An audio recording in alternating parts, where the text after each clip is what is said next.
दुनिया की 95% दौलत पर कंट्रोल रखते हैं दुनिया के टॉप 5% लोग और बाकी 95% लोग इन्हिसार करते हैं 5% दौलत पर। या वाकई कुछ रूल्स और टेक्निक्स का इस्तेमाल करते हुए इतना कामयाब हुआ जा सकता है? आइए जानते हैं आज की अपनी इस वीडियो में। आखिरकार ये 369 कोड क्या चीज है? लॉ ऑफ अट्रैक्शन क्या करता है? क्या वाकई इन कोड्स के और इन रूल्स के हमारी जिंदगियों पर कुछ असरात मुरतब होते हैं? यही चीज आज हम अपने इस प्रोग्राम में डिस्कस करने जा रहे हैं। देखिए, नजरियात, मजहब और अकायद हर किसी के अपने अपने अलग अलग होते हैं। इन्हीं नजरियात, अकायद और मजाहिब को मद्देनजर रखते हुए आपने खुद ये फैसला करना है कि ये चीजें आपको अपनी जिंदगी पर इम्प्लीमेंट करनी है या नहीं। 369 कोड को इस यूनिवर्स का सीक्रेट कोड क्यों कहा जाता है? ये भी कहा जाता है कि बहुत से कामयाब लोग ना सिर्फ इस कोड को समझते, जानते, बल्कि इस्तेमाल करके अपनी जिंदगियों में बहुत सी कामयाबियां समेट चुके। आइए एक हैरान कुन हकीकत को आजमा कर देखें। ये दुनिया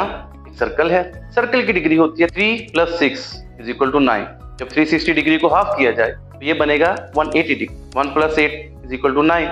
अगेन 180 डिग्री को जब हाफ किया जाएगा तो ये बनेगा 90 डिग्री। 9 + 0 = 9। इसी तरह इसी डिजिटल सीक्वेंस को मद्देनजर रखते हुए जब आप डिवीजन करते जाएंगे तो आखिर में भी रिजल्ट यही बनेगा। इसी तरह दुनिया में मौजूद मुख्तलिफ अशकाल जैसे स्क्वायर, ट्रायंगल, रेक्टेंगल वगैरह, इनके डिग्रीज को भी जब सीक्वेंस में डाला जाए तो इसी तरह के रिजल्ट हैरानकुन तौर पर निकलकर सामने आते हैं। आखिर ये 369 मैनिफेस्टेशन रूल आया कहाँ से? कहा जाता है कि एक साइंसदान निकोला टेस्ला अपने तजर्बात को इसी रूल को जहन में रखते हुए तजर्बात करते थे और इन तजर्बात से अपने मनचाहे रिजल्ट हासिल करने के लिए इस रूल को अप्लाई करके अपने रिक्वायर्ड रिजल्ट्स हासिल किया करते थे। इसी वजह से बहुत से लोगों ने इस रूल को अपनाया और इसमें कामयाब भी हुए हैं। आखिरकार 369 मैनिफेस्टेशन टेक्निक को इस्तेमाल करते हुए वो किस तरह अपने मनचाहे रिजल्ट्स हासिल कर लेते थे? एक्चुअली वो करते ये थे कि जो तजर्बात करते थे उसको अपने माइंड में इस रूल को रखते हुए उन रिजल्ट्स को जो वो चाह रहे होते थे उनको विजुअलाइज करते थे और कहा यही जाता है कि आखिरकार वो रिजल्ट्स उनको मिल जाते थे। इसी वजह से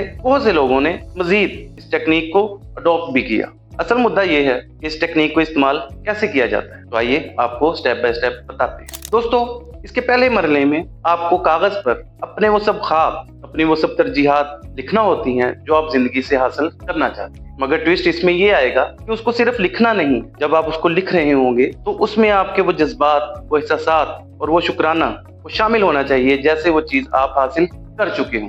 मसलन आप ये चाहते हैं कि आपको एक अच्छी सी नौकरी मिले, उसके बाद एक बहुत अच्छी सी सैलरी हो आपकी और आखिर में अपनी मनचाही पसंदीदा लड़की से आपकी शादी हो जाए और आप अपनी जिंदगी हंसी खुशी गुजारें। तो आप करेंगे ये कि आप ये नहीं लिखेंगे कि मुझे ये चीज चाहिए, आप ऐसे लिखेंगे, खुदा तेरा शुक्र है कि आज मैं एक ऑपरेशनल मैनेजर हूँ। रब तेरा शुक्र है कि आज मैं 5 लाख, सपोज 5 लाख तनख्वाह ले रहा हूँ। रब तेरा शुक्र है कि जिंदगी में मैंने जिस लड़की को चाहा आज वो लड़की मेरी जीवन साथी है और मेरी जिंदगी में मेरे साथ खुशो खुरम होकर जिंदगी गुजार रही।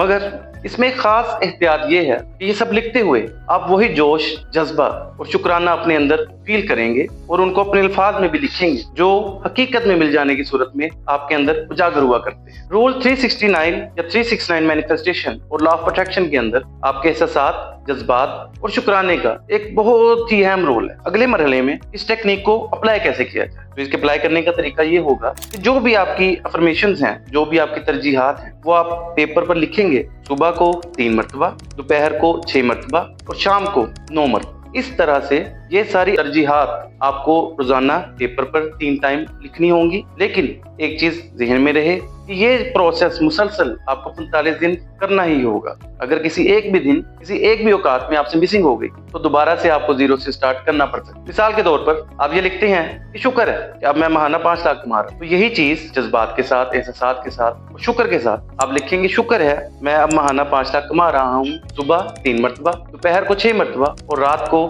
9 मरतबा। और इस प्रोसेस को आपको 45 दिन तक कंप्लीट करना होगा बिना किसी नागा या बिना किसी मिसिंग के। ये प्रोसेस करते हुए कहा जाता है कि एक एहतियात ये भी करनी है कि सिर्फ वही अफर्मेशंस या वो तरजीहात लिखनी है जो आपके लिए क्लियर विजन में हो। ऐसा ना हो कि वो प्रैक्टिकली पॉसिबल ही ना हो, वो आप वो तरजीहात लिखते रहें। इससे ये टेक्निक या ये प्रोसेस कभी भी कारआमद साबित ना हो। वैसे तो कहने, समझने और सीखने में ये रूल और ये टेक्निक बहुत आसान लगती है, मगर अपने अपने नजरियात, अकायद या मज़ाहिब की बुनियाद पर मुख्तलिफ आरा हो सकती है। अगर आप में से किसी ने भी कभी इसके बारे में सुना, समझा या प्रैक्टिकली इस पर तजर्बा किया हो, इसको आजमा कर देखा हो, तो नीचे कमेंट बॉक्स में हमें अपनी आरा से जरूर आगाह कीजिए। मेरे नजरिए में शायद जब आप ये समझ लेते हैं कि ये चीज आपको हासिल हो चुकी है, तो जो शुक्र आप दिल से अदा करते हैं और जो आप मान लेते हैं वही आपको हासिल होकर रहता है।